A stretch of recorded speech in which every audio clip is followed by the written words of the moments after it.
Hello foodies, welcome to Guna's kitchen. ಇವತ್ತು ಮೈಸೂರು ಬೋಂಡ ಹೇಗೆ ಮಾಡೋದಂತ ನೋಡ್ಕೊಳ್ಳೋಣ. ತುಂಬ ಸುಲಭವಾಗಿ ಮಾಡ್ಬೋದು, ಹಾಗೆಯೇ ಟೇಸ್ಟಿಯಾಗೂ ಸಹ ಇರುತ್ತೆ. ಇದನ್ನು ಕಲಸಿ ಇಟ್ಬಿಟ್ರೆ ಆಯಿತು. ಬೆಳಗ್ಗೆ ಬೇಕಂದರೆ ಬ್ರೇಕ್ಫಾಸ್ಟಿಗೆ ಹಾಕ್ಕೊಬೋದು, ಅಥವಾ ಸಂಜೆ ಸ್ನ್ಯಾಕ್ಸಾಗೂ ಸಹ ತೊಗೊಂಬಿಡ್ಬೋದು. ನೀವು ಬೆಳಗ್ಗೆ ಬ್ರೇಕ್ಫಾಸ್ಟಿಗೆ ಮಾಡೋದಾದರೆ ನೈಟೇ ಕಲಸಿಟ್ಬಿಟ್ರೆ ಬೆಳಗ್ಗೆ ಟೆನ್ಷನ್ ಇಲ್ಲದೆ ಬ್ರೇಕ್ಫಾಸ್ಟ್ ಅನ್ನೋದು ರೆಡಿ ಆಗುತ್ತೆ. ಇನ್ನು ತಡ ಮಾಡೋದು ಬೇಡ, ರೆಸಿಪಿ ಮಾಡೋದು ಹೇಗೆ ಅಂತ ನೋಡ್ಕೊಳ್ಳೋಣ ಬನ್ನಿ.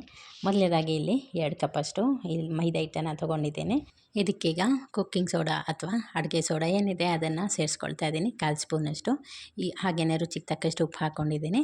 ಈ ಸೋಡಾ ಮೇಲೆ ಸ್ವಲ್ಪ 1 ಸ್ಪೂನಷ್ಟು ಮೊಸರನ್ನ ಸೇರಿಸ್ಕೊಳ್ತಾ ಇದ್ದೀನಿ.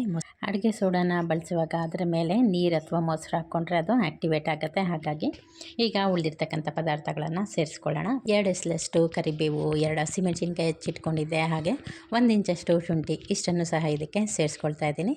ಹಾಗೆ ಅರ್ಧ ಸ್ಪೂನು ಜೀರಿಗೆ ಹಾಕ್ಕೊಂಡಿದ್ದೀನಿ. ಈ ಹಿಟ್ಟನ್ನು ನಾವು ಮೊಸರಲ್ಲೇ ಕಲಿಸ್ಕೊಬೇಕಾಗತ್ತೆ. ಎಲ್ಲೂ ಸಹ ನೀರನ್ನ ಬಳಸಬೇಡಿ. ಫಸ್ಟು ಮೊಸರನ್ನ ಸೇರಿಸ್ಕೊಂಬಿಟ್ಟು ಕಲಿಸ್ಕೊಂಬಿಡೋಣ. ಕಮ್ಮಿನೇ ಹಾಕ್ಕೊಂಡಿದ್ದೀನಿ, ನೋಡಿಕೊಂಡು ಮತ್ತೆ ಬೇಕನ್ಸಿದ್ರೆ ಹಾಕ್ಕೊಂಡ್ರೆ ಆಯಿತು. ಈ ರೀತಿ ಕೈಯಿಂದನೇ ಮಿಕ್ಸ್ ಮಾಡ್ಕೋಬೇಕಾಗತ್ತೆ. ನೋಡಿ, ಈ ಥರ ಕಲಿಸ್ತಾ ಹೋದರೆ ಆಯಿತು, ನಿಮ್ಗೆ ಗೊತ್ತಾಗತ್ತೆ. ಮತ್ತು ಕಮ್ಮಿ ಆಯಿತು ಅಂದರೆ ಇನ್ನೊಂದಷ್ಟು ಮೊಸರನ್ನ ಆ್ಯಡ್ ಮಾಡಿಕೊಂಡು ಚೆನ್ನಾಗಿ ಇದನ್ನು ಕಲಿಸ್ಕೋಬೇಕಾಗತ್ತೆ. ನೋಡಿ, ಈ ರೀತಿ ನನಗೆ ಕಡಿಮೆ ಅನ್ನಿಸ್ತು, ಮತ್ತು ಇನ್ನೊಂದು ಸ್ವಲ್ಪ ಮೊಸರನ್ನ ಆ್ಯಡ್ ಮಾಡ್ಕೊತಾ ಇದ್ದೀನಿ.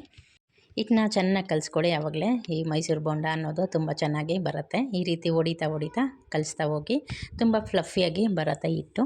ಆ ರೀತಿ ಇದು ನೆನ್ಕೊಳ್ಳೋಕ್ಕೂ ಸಹ ಇದು ಒಂದು 3 to 4 ಅವರ್ಸ್ ಬಿಟ್ಟರೆ ತುಂಬ ಚೆನ್ನಾಗಾಗತ್ತೆ.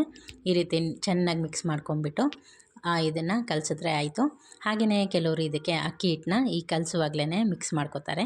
ಆ ರೀತಿ ಮಾಡಬೇಡಿ, ಇದು ಹಾಕೋ ಟೈಮಲ್ಲಿ ಸೇರಿಸ್ಕೋಬೇಕಾಗತ್ತೆ. ನೋಡಿ, ಹಿಟ್ಟು ಎಷ್ಟು ಚೆನ್ನಾಗಿ ಫ್ಲಫಿಯಾಗಿ ಬಂದಿದೆ ಅಂತ. ಈಗ ಇದಕ್ಕೆ ಒಂದು 4 ಅವರು ರೆಸ್ಟ್ ಕೊಟ್ಬಿಡೋಣ.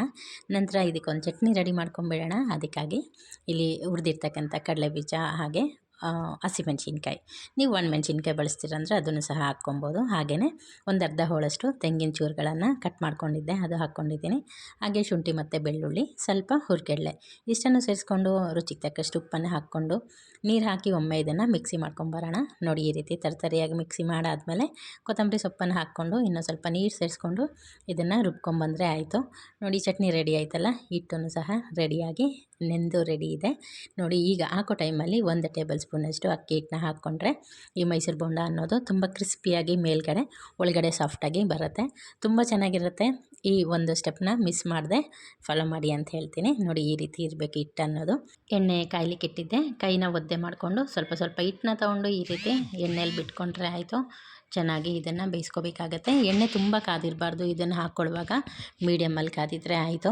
ಏಕೆಂದರೆ ಇದು ಒಳಗಡೆ ಎಲ್ಲ ಚೆನ್ನಾಗಿ ಬೇಯಬೇಕು. ಹಾಗಾಗಿ ನೀವು ತುಂಬ ಹೀಟ್ ಮಾಡಿಕೊಂಡ್ರೆ ಮೇಲೆಲ್ಲ ಬೇಗನೆ ಬೆಂದೋಗುತ್ತೆ, ಒಳಗಡೆ ಹಿಟ್ಟು ಥರ ಉಳ್ಕೊಂಬಿಡುತ್ತೆ. ಹಾಗಾಗಿ ಮೀಡಿಯಮಲ್ಲಿ ಇದನ್ನು ಬೇಯಿಸ್ಕೋಬೇಕಾಗತ್ತೆ, ಅಂದರೆ ಫ್ರೈ ಮಾಡ್ಕೋಬೇಕಾಗತ್ತೆ. ನೋಡಿ, ಒಂದು ಬ್ಯಾಚ್ ಆಯಿತು, ಇನ್ನೊಂದು ಬ್ಯಾಚನ್ನು ಸಹ ಹಾಕ್ಕೊಳ್ಳೋಣ.